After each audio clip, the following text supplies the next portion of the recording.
পয়লা বৈশাখের দিন খুব সকালে পুজো হওয়ার কারণে 5:30 বাজে তখন স্নান টান সেরে আমার বাড়ির পুজোগুলো দিয়ে এখন যাচ্ছি মায়ের বাড়িতে।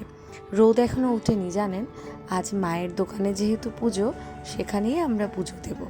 তো সকালে ফুলটা কেনার বাকি ছিল, রাত্রিতেই সমস্ত কাজ আটিয়ে রেখেছি। এই ফুল ভাইয়ের কাছ থেকে প্রত্যেক দিনই আমরা ফুল কিনে থাকি। আজ ফুলের আকাশ ছোঁয়া দাম। তো যাই হোক, ফুল টুল কিনে চলে আসলাম একটু মিষ্টির দোকানে।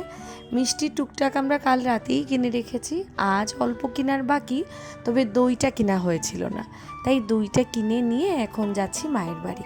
দেখুন রাস্তাটা একদম ঠান্ডা নিরিবিলি, এখনও বড় বড় গাড়ি ঘোড়াগুলো চলাই শুরু হয়নি।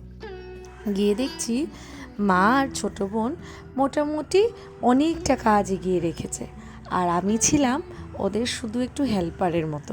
কারণ সানসিজাকে ঘুম থেকে তুলে অনেক কিছু ওদেরকে অ্যারেঞ্জমেন্ট করে দিয়ে তাহলে আসতে হয়।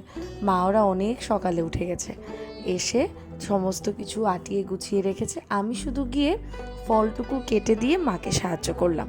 ফলের মধ্যে তরমুজটা কাটতে গিয়ে যা ভারী চাপে পড়ে গেলাম জানেন, দাটা পুরোই উল্টে যাচ্ছিল। যাই হোক, মা কিছুটা ধরেছে, তারপর ফলগুলো মোটামুটি কেটে সমস্ত নবীত মাই সাজিয়ে দিলেন।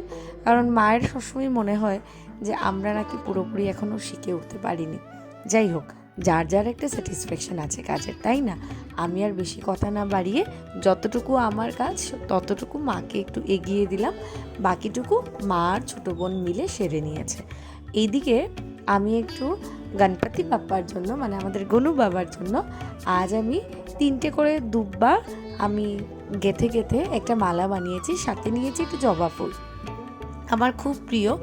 আর আমাদের গণেশ ঠাকুরেরও দুব্বা খুব প্রিয়, তাই প্রতি বছরই চেষ্টা করি, কোনো বছর যদি মিস হয়ে থাকে তাহলে ওই অক্ষয় তৃতীয়াতে যখন গণেশ পুজো হয় তখন বানিয়ে ঘরের গণেশকেই পরিয়ে দিই। তবে দুব্বাটা কিন্তু গণেশের হেভি প্রিয়। এই বলতে বলতে আমাদের ঠাকুরমশাই চলে আসলেন, আর আমরাও মোটামুটি রেডি করে ঠাকুরঘর মুছে ওনাকে বসিয়ে দিলাম।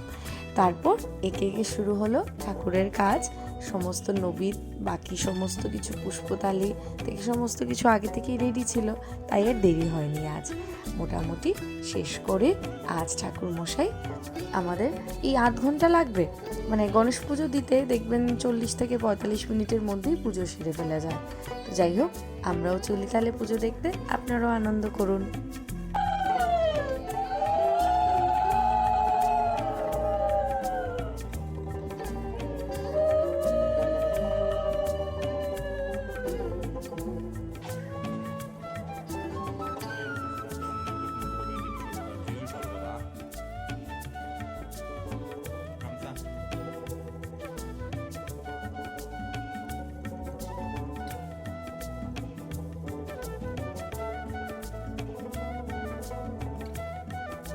মায়াদের বাড়িতে আছে গোপাল ঠাকুর 2জন, রাধাকৃষ্ণ, আমার বসানো গনু বাবা আর লোকনাথ বাবা, আছে লক্ষ্মী ঠাকুর, আর অনেক অনেক দেবতা।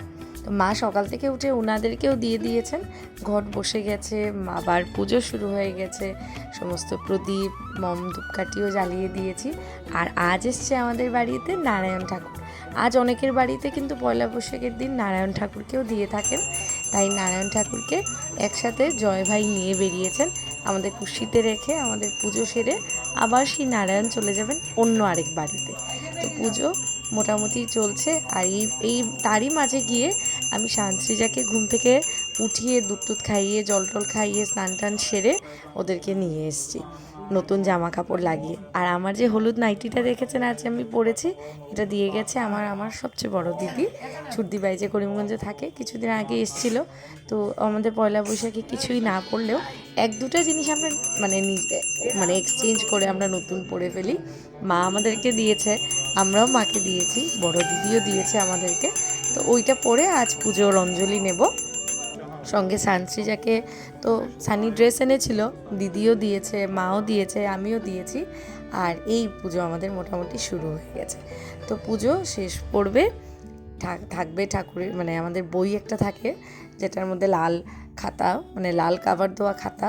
এটা বাবার যখন থেকে দোকান করতো তখন থেকেই দেখতাম পুজো দিয়ে ওই লাল খাতার মধ্যে সমস্ত কিছু লিখে, তারপরে হলদির টিকা, সিঁদুরের টিকা, ওইটা এখনও চলে আমাদের বাড়িতে। তো যেহেতু আমাদের দোকান আছে এখনও, আর ওই সমস্ত করে তারপর দোকানেও টিকা দিতে লাগবে, আম পাতা লাগাতে লাগবে, অনেক কাজ জানেন আজ। তো পুজোটা শেষ হোক, তোমরাও দেখো আমরাও দেখি।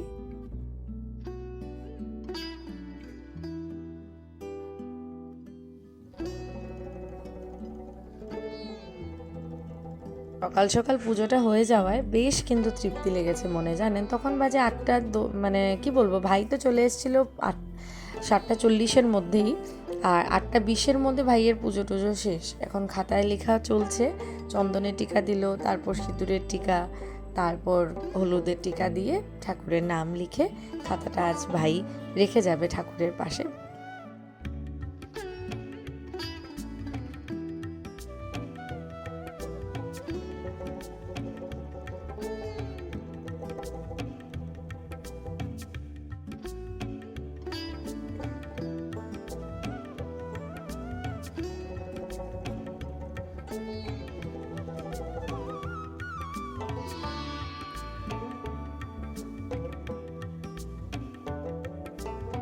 শ্রী শ্রী গণেশায় নমো নমঃ সব কিছু লিখে ভাই খাতাটা ঠাকুরের পাশে রেখে যাবে। আমরা এটাই বিশ্বাস করি, সারাটা রাত ঠাকুর অনেক ভালো কিছু পুরোটা বছরের জন্য লিখে রাখেন। আজ এখানেই শেষ করছি আমার এই ছোট্ট নিবেদনটুকু। পরে দেখা হচ্ছে খুব শীঘ্রই নতুন আরেকটি ব্লগে নতুনভাবে। টাটা।